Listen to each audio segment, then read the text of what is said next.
प्रणाम दोस्तों, good morning. मैं डॉक्टर मरजीत यादव। मेरा आज का नया टॉपिक, नया वीडियो आपके लिए है सबसे कठिन समस्या जिसका नाम है शुगर।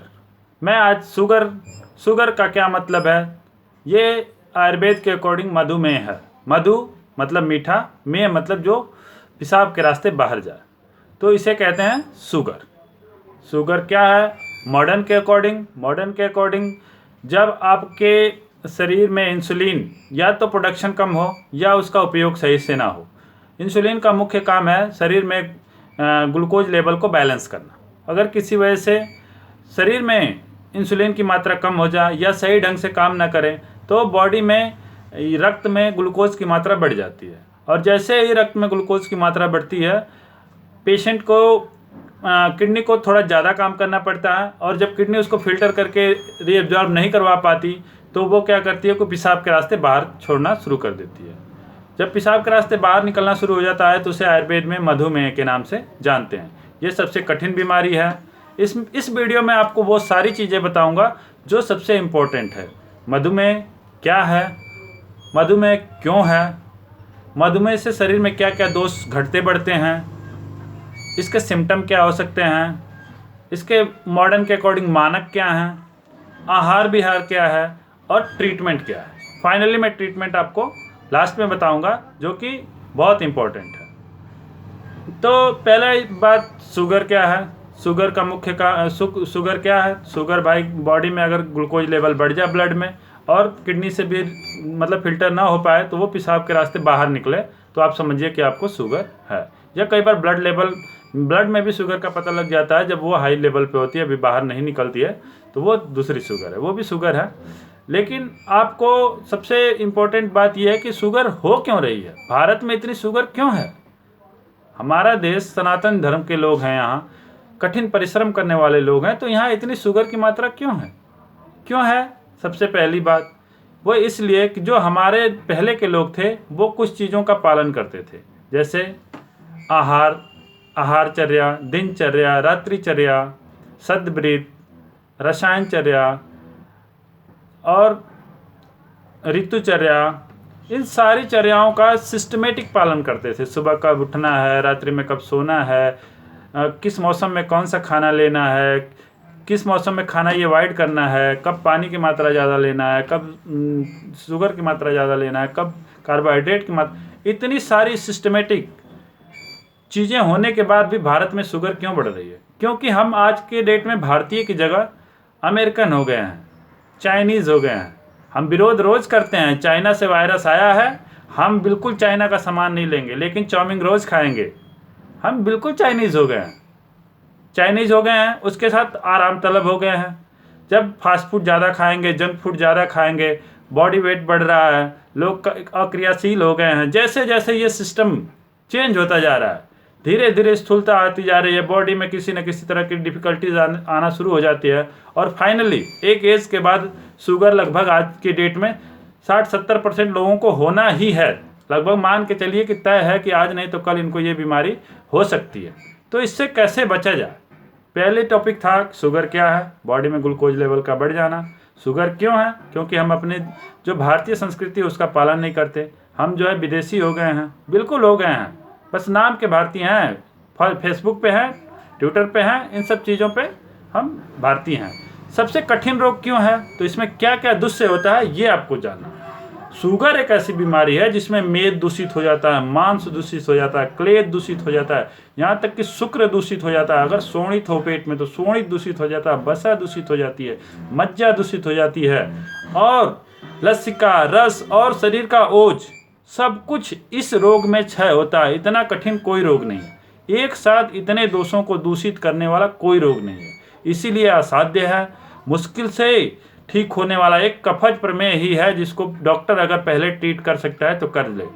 पीतज प्रमेय को और वातज प्रमेय को ये या तो याप्य साध्य हैं या तो असाध्य हैं, इसलिए इससे बचना कितना जरूरी है। कोरोना वायरस से भी ज़्यादा बचना जरूरी है। इसमें कोरोना वायरस सोशल डिस्टेंसिंग की वजह से एक टाइम पीरियड के बाद उसका असर कम हो जाएगा, लेकिन ये इसको अगर हम नहीं समझे तो जीवन भर शुगर का पेशेंट कितना भी दवाई खा ले ना, उसके अंदर ओज आ सकता है, ना बल आ सकता है, ना शुक्र आ सकता है, ना मज्जा आ सकती है, ना मेद बढ़ सकता है, वो कभी भी अपने आप को फील नहीं करा सकता कि वो उसके अंदर एनर्जी है।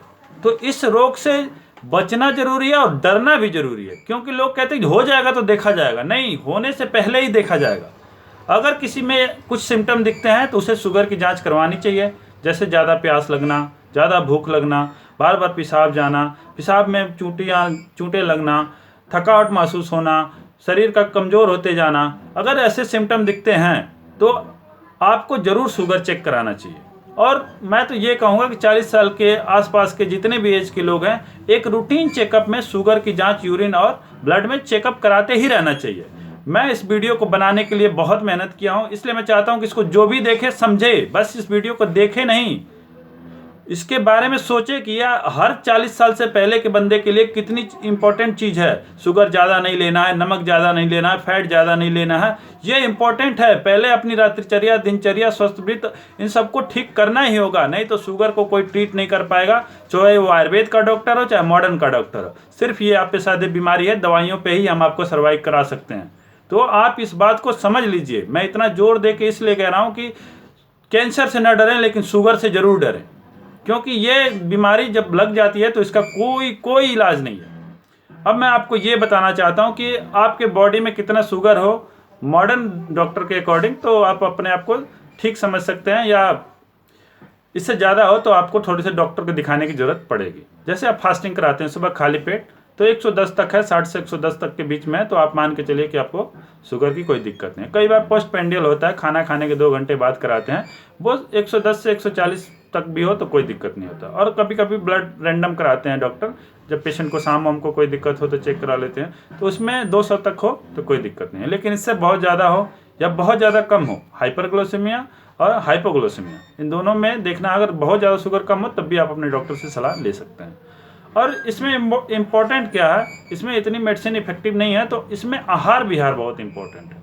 आहार क्या लेना है, कार्बोहाइड्रेट जो हम ज़्यादा मात्रा में लेने लगते हैं तो वो ग्लूकोज लेवल को बढ़ा देता है, तो ज़्यादातर कार्बोहाइड्रेट वाली चीज़ें हमने नहीं लेना है। फिर जैसे करेला हो गया, आप परोरा हो गया, जौ हो गया, मूंग हो गया, इन सब चीज़ों को लेते हैं आप, जिससे कि शुगर लेवल ना बढ़े, तो आपकी बॉडी के लिए बहुत ही ज़्यादा अच्छा होगा। थोड़ा चलना फिरना भी ज़रूरी है, और थोड़ी दिनचर्या में आप चलें फिरें, सुबह शाम एक्सरसाइज हल्का हल्का करें, ये बहुत इंपॉर्टेंट बात है। और तीसरी बात आगे ट्रीटमेंट की, मैं ट्रीटमेंट इसमें 100% कहता हूँ, बिना डॉक्टर को दिखाए कोई ट्रीटमेंट नहीं लेना है, क्योंकि इसमें एक सिंगल डोज दवाइयाँ बिल्कुल आराम नहीं कर पाती। डॉक्टर आपकी प्रकृति के अकॉर्डिंग, आपके शुगर बढ़ने के लेवल के अकॉर्डिंग आपको सिस्टमेटिक दवाई लिखेगा, तभी आराम होगा। कोई सिंगल एक डोज ले लेंगे, एक गोली खा लेंगे अंग्रेजी की तरह, तो ये कंट्रोल नहीं कर पाएंगे। तो मेरे पास एक फार्मूला है जो मैं बहुत लोगों को बताता हूँ, कईयों को बहुत आराम मिलता है इससे। इसमें कुछ लगना नहीं है, बस आपको सुन लेना है और घर पे बना के खा लेना है, ये आप सभी ले सकते हैं। जैसे आपको जामुन की जो गिरी होती है, जो जामुन का बीज होता है वो लेना है, करेले का बीज लेना है और नीम का बीज लेना है, जितना जितना चाहे, 50-50 ग्राम, 100-100 ग्राम, उसको तीनों को बारीक पाउडर फांट में कर लेना है, और सुबह खाली पेट 10 ग्राम से 20 ग्राम तक लेना है, और उसके 1-2 घंटा बाद खाना जरूर खाना। और उसके बाद अगर आप कोई शुगर की दवाई ले रहे हैं तो मुझे कोई दिक्कत नहीं है, चाहे वो मॉडर्न की हो आयुर्वेद की हो। मैं मॉडर्न की कुछ पेटेंट दवाइयों का नाम बता देता हूँ, लेकिन लेना नहीं है आपको बस ये जानना है कि आयुर्वेद में भी अच्छी दवाइयाँ आती हैं, जैसे बसंत कुसुमाकर रस है, चंद्रप्रभावटी है, शिलाजत्वादिवटी है, और भी मेडिसिन आती हैं, IME9 आ रही है।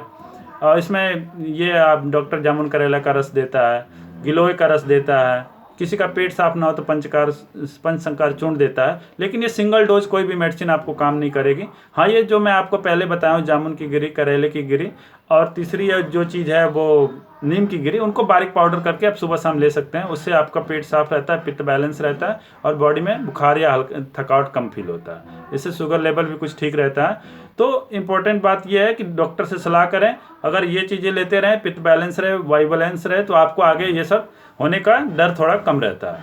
तो आप बिल्कुल इस वीडियो को देखिए, समझिए, और इस पर मतलब ध्यान कंसंट्रेट करिए कि 40 के बाद मुझे शुगर होना ही नहीं चाहिए।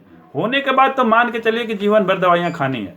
जो लोग डरते हैं वही जीतते हैं, डर के आगे जीत है, ये बहुत सही बात है। तो पहले डरिए फिर जीतिए। सारे सिम्टम आपके क्लियर हैं।